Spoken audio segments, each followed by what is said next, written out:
E se eu disser para você que Deus deseja muito mais do que multiplicar as suas bênçãos? Olá, meu amado, aqui quem fala é o pastor Fernando Alencar. E eu estou muito feliz com o nosso avanço na leitura do livro A Lei do Reconhecimento. Este livro tem trazido muita edificação à minha vida e acredito que também à sua. Inclusive, quero agradecer aquelas pessoas que têm se juntado a mim nesta causa. Como vocês sabem, este canal não é monetizado pelo YouTube, mas algumas pessoas têm sido usadas por Deus e estão nos ajudando a mantê-lo. E para você que deseja fazê-lo também, o nosso Pix é fatorjc@gmail.com. Não importa o tamanho da sua doação, a sua contribuição será muito importante para que possamos alcançar outras pessoas, que assim como você também serão edificadas por esta mensagem. E por falar nisso, a mensagem de hoje acredito que vai mexer com seu coração. Livro A Lei do Reconhecimento. Autor Mike Murdock. Capítulo 5. Reconhecimento de um protegido excepcional. O discípulo é um aprendiz entusiástico. A sabedoria do orientador é perpetuada através do discípulo. Como venho dizendo há muitos anos, o verdadeiro sucesso produzirá um sucessor.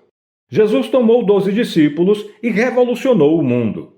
É fundamental que você reconheça aqueles que estão ligados a você pelo Espírito Santo para a multiplicação e a perpetuação de seu sucesso e de sua vida. Você se lembrará apenas daquilo que ensina aos outros. Nossos filhos devem tornar-se nossos discípulos.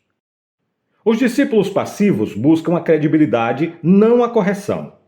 Eles usarão o nome e a influência do orientador para manipular os outros em algum relacionamento. Eles desejam o que o orientador conseguiu, não o que ele aprendeu. Eles desejam reputação sem preparação. Os discípulos pródigos entram e saem livremente do relacionamento. Quando uma correção severa é aplicada, procuram outro orientador que ainda não descobriu suas falhas. Eles se distanciam quando seus orientadores enfrentam dificuldades pessoais, perda de credibilidade, falsa acusação ou perseguição. Eles só voltarão quando o chiqueiro se tornar insuportável. Os discípulos produtivos são excepcionais. Eles possuem coração de servo. Eles nunca tomam uma decisão sem o conselho e o feedback do orientador. Visualizam o orientador como um presente dominante de Deus. Amam o orientador do mesmo modo como amam a si mesmos. Os discípulos excepcionais, atribuídos por Deus, honrarão o orientador. Agora lhe pedimos, irmãos, que tenham consideração para com os que se esforçam no trabalho entre vocês, que os lideram no Senhor e os aconselham. Tenham-nos na mais alta estima, com amor, por causa do trabalho deles. Vivam em paz uns com os outros. 1 aos Tessalonicenses, capítulo 5, versículos 12 e 13. 9 fatos sobre o discípulo excepcional. Fato número 1. O discípulo excepcional faz de tudo para permanecer na presença do orientador. Ruth persistiu. Não insistas comigo que te deixe e que não mais te acompanhe. Aonde fores, irei. Onde ficares, ficarei. Ruth 1:16. Fato número 2. O discípulo excepcional segue o conselho do orientador. Deus estabeleceu a punição de um discípulo rebelde que zombava de seus conselhos. Quem agir com rebeldia contra o juiz ou contra o sacerdote que ali estiver no serviço do Senhor, terá que ser morto. Eliminem o mal do meio de Israel. Assim todo o povo temerá e não ousará mais agir com rebeldia. Deuteronômio 17, 12 e 13. Fato número 3. O discípulo excepcional revela os segredos e os sonhos de seu coração ao orientador. Ruth abriu seu coração para Noemi. Eliseu expressou seus desejos a Elias. A vulnerabilidade cria um vínculo inquebrável entre o orientador e o discípulo. Fato número 4. O discípulo excepcional discute livremente seus erros e suas dores com o orientador. Depois que fugiu, Davi foi falar com Samuel em Ramá e lhe contou tudo o que Saul lhe havia feito. Então ele e Samuel foram a Naiote e ficaram lá. 1 Samuel 19:18. Fato número 5. O discípulo excepcional define claramente suas expectativas para o orientador. Eliseu explicou seu desejo a Elias. Ruth explicou seu desejo a Noemi. Fato número 6. O discípulo excepcional semeia alegremente as sementes de apreciação de volta para a vida do orientador. Esse era o segredo da rainha de Sabá. Ela deu um presente de mais de 4 milhões de dólares a Salomão. Quando chegou, acompanhada de uma enorme caravana com camelos carregados de especiarias, grande quantidade de ouro e pedras preciosas, fez a Salomão todas as perguntas que tinha em mente. Salomão respondeu a todas. Nenhuma lhe foi tão difícil que não pudesse responder. E ela deu ao rei 4.200 quilos de ouro e grande quantidade de especiarias e pedras preciosas. Nunca mais foram trazidas tantas especiarias quanto as que a rainha de Sabá deu ao rei Salomão. 1 Reis, capítulo 10, versículos 2, 3 e 10. Paulo, o orientador inesquecível, recebeu presentes. Estando eu em Tessalônica, vocês me mandaram ajuda, não apenas uma vez, mas 2, quando tive necessidade. Filipenses 4:16. Fato número 7. O discípulo excepcional recebe no final o manto do orientador. A transferência da unção é um fato, não uma fantasia. O apóstolo Paulo documentou isto. Torno a lembrar-lhe que mantenha viva a chama do dom de Deus que está em você mediante a imposição das minhas mãos. 2 a Timóteo, capítulo 1, versículo 6. Fato número 8. O discípulo excepcional procura o abrigo do orientador nos períodos de grandes ataques e lutas. A imagem do relacionamento entre Davi e Samuel é marcante. Depois que fugiu, Davi foi falar com Samuel em Ramá e lhe contou tudo o que Saul havia feito. Então ele e Samuel foram a Naiote e ficaram lá. 1 Samuel 19:18. Pense seriamente sobre isso. Durante um grande ataque, Davi não se retirou da presença de Samuel. Ele o procurou. Ele investiu tempo em seu orientador. Fato número 9. O discípulo excepcional mudará sua programação para ficar mais tempo na presença do orientador. Paulo agiu assim. Tampouco subi a Jerusalém para ver os que já eram apóstolos antes de mim, mas de imediato parti para a Arábia e voltei outra vez a Damasco. Depois de 3 anos, subi a Jerusalém para conhecer Pedro pessoalmente e estive com ele 15 dias. Gálatas 1, 17 e 18. O discípulo excepcional é alguém que discerne, respeita e busca respostas que Deus tem armazenadas no orientador. O que fazer quando o relacionamento entre orientador e discípulo está ameaçado? Satanás despreza a unidade. Ele teme a lei do acordo. Ele investirá tudo para destruir a transferência de sabedoria. Os orientadores ficam tristes quando um discípulo se retira. Tenho certeza de que Paulo ficou triste com o fato de Demas o abandonar. O pai ficou triste com a partida do filho pródigo.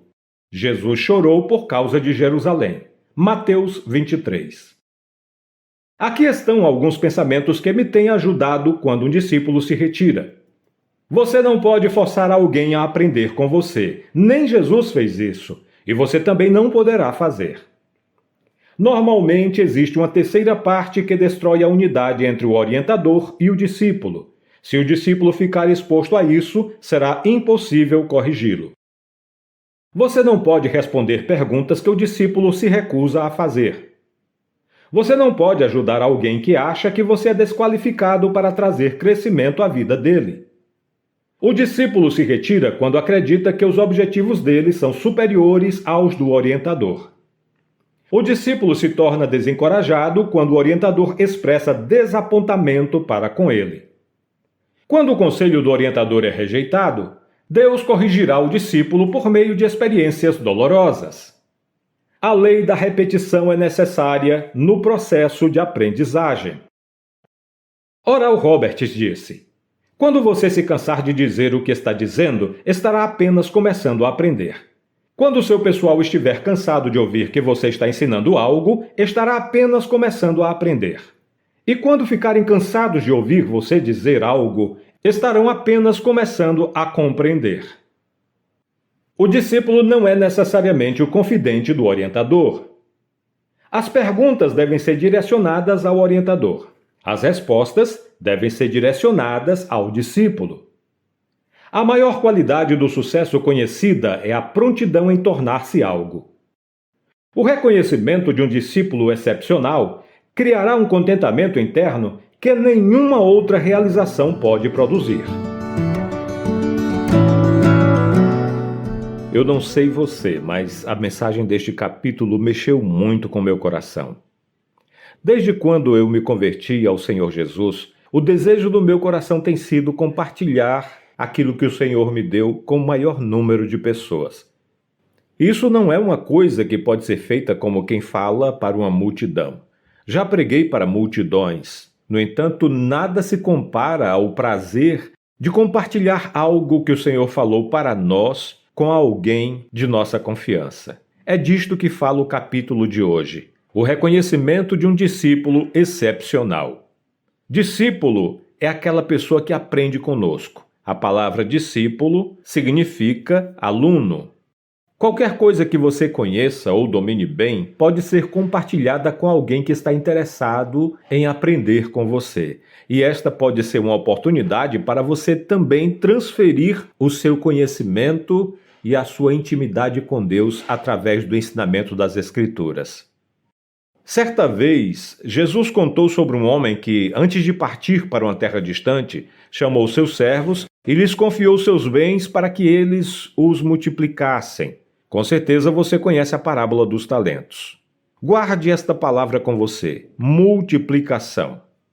Alguns dias depois, o próprio Jesus partiu para uma terra distante. Antes disso, porém, ele chamou os discípulos e lhes deu as seguintes instruções: vão, façam discípulos e transmitam a eles tudo o que lhes passei. Eu não sei se você prestou atenção, mas a parábola dos talentos está intimamente ligada com esse último momento de Jesus na terra. Multiplicação. Também não sei se você percebeu, mas hoje a igreja enxerga a missão de fazer discípulos como facultativa. Você faz se quiser. Na verdade, Jesus não se incomoda muito com o fato de você não fazer de suas últimas instruções uma prioridade. Você sabe que os talentos que ele lhe confiou não são tão importantes assim. Você pode inclusive guardá-los em um lugar seguro até que ele venha buscá-los. E por falar nisso, por que será que ele está demorando tanto? Se você tem cumprido a ordem de Jesus, estas palavras não são para você. Entretanto, se ficou perturbado por não estar se ocupando do que o Senhor ordenou, pare qualquer coisa que estiver fazendo agora e se dedique a partir de hoje à tarefa da multiplicação. Tudo o que não se multiplica tende a desaparecer. Se a igreja de uma cidade não fizer discípulos, seus dias naquele lugar estarão contados. Eu sei que o tom da nossa reflexão hoje está um pouco sério, mas é necessário refletir sobre isso também. E a instrução de hoje é que procure enxergar além dos seus próprios planos pessoais e contemple as próximas gerações. Como você pode abençoá-los compartilhando com eles os ensinamentos que foram confiados a você? Nós ouvimos em muitas mensagens pregadores enfatizando que Jesus passou uma noite inteira intercedendo antes de escolher os discípulos. Mas não é novidade para nós que Jesus já orava pelos 12 muito tempo antes de escolhê-los. E você deve começar fazendo o mesmo. Muitas pessoas se desculpam pela sua inatividade dizendo que não estão preparadas ou que não têm ninguém para discipular. Mas e se você perguntasse a essas pessoas se estão intercedendo, se estão orando, pedindo a Deus a respeito dos discípulos, desejam ardentemente em seu coração alcançar vidas através do discipulado? Será que esse desejo ardente em seu coração leva essas pessoas até a presença de Deus para falar sobre esse assunto?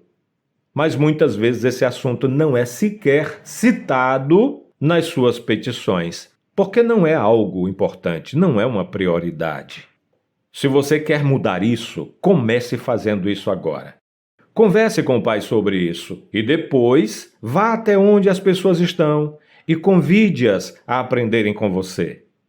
Não importa se você tem pouco para compartilhar. Jesus multiplicou pães e peixes. Como não abençoará seus esforços e lhe fará bem-sucedido?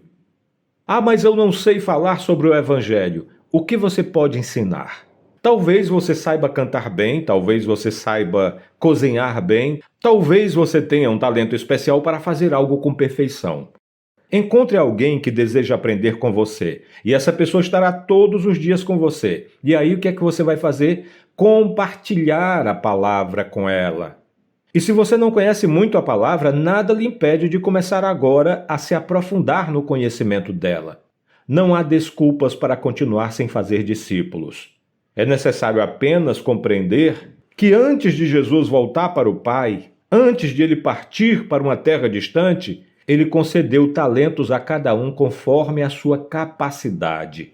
E ele espera que você entre em ação imediatamente. Foram as suas últimas instruções. E eu não me surpreendo se forem também as suas primeiras observações quando nos encontrarmos com ele na glória. Querido Senhor Jesus, é bem possível que muitos dos que oram comigo agora estejam com o coração apertado ao ouvir estas palavras. Talvez as preocupações do mundo ou a busca por conquistas desviaram seu foco e elas acabaram esquecendo do que foram ordenadas a fazer. Mas eu creio também, Senhor, que muitas perseveraram e, apesar das distrações e das oposições, decidiram cumprir as instruções recebidas de ir e fazer discípulos. Seja qual for o caso, Senhor, o que te peço neste instante é que renove em nossos corações a verdade contida no capítulo de hoje. O Senhor espera que reconheçamos aqueles que o Senhor nos enviou para serem discipulados por nós. E se o Senhor confiou a nós uma missão tão importante, é porque o Senhor sabe que nós podemos fazê-lo com a ajuda do Teu Espírito Santo. E assim, Senhor, ao terminar esta oração, assumimos o compromisso de passar adiante aquilo que recebemos do Senhor. E para isso pedimos que o Senhor Deus nos dê do Seu Espírito, nos capacitando, nos orientando e nos ensinando. Em nome do Senhor Jesus Cristo.